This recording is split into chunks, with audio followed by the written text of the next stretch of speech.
Hello everyone and welcome, I am Kristoff, and today I'm going to be teaching you how to run the category Crash percent for the Hobbit.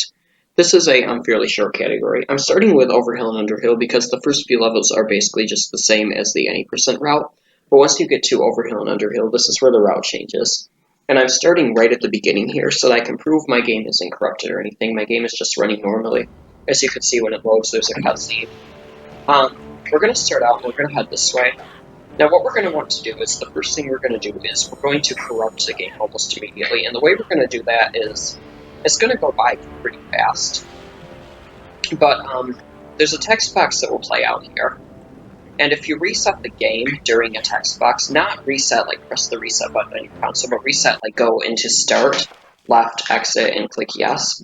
If you do that during a text box in this level, not one of these text boxes, but one of them that appears at the bottom of the screen where people actually talk during it, the game for some reason glitches out when you try to start a new game, and will cause like no cutscenes to play or anything, and the text from the previous book cutscene to appear at the bottom of the screen.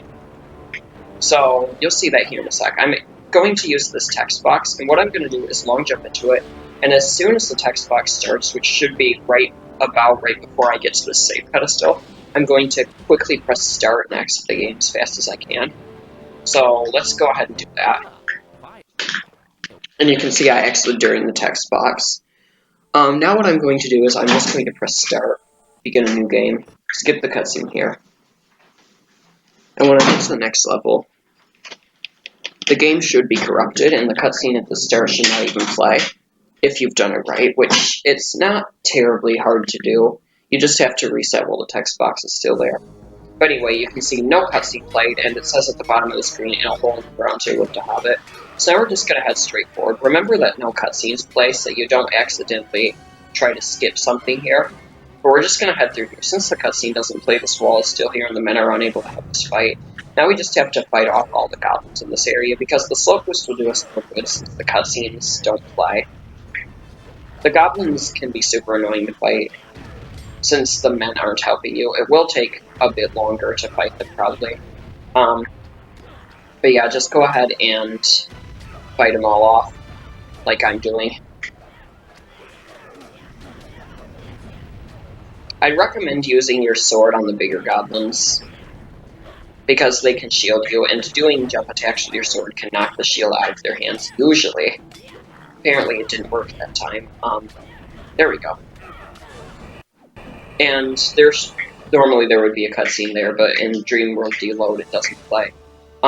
This glitch is called World Deload, and that's what causes this, is we've deloaded World, or we haven't loaded it properly, so that's why the cutscenes and everything don't play. So now what we're going to do is we're going to climb up the ladder. And there would normally be a cutscene right here that we would long jump to, but since there's not, don't long jump because you'll just get this stupid ground slide, like that. What I usually do is just slash jump through. Now there are two ways you can get across this wall.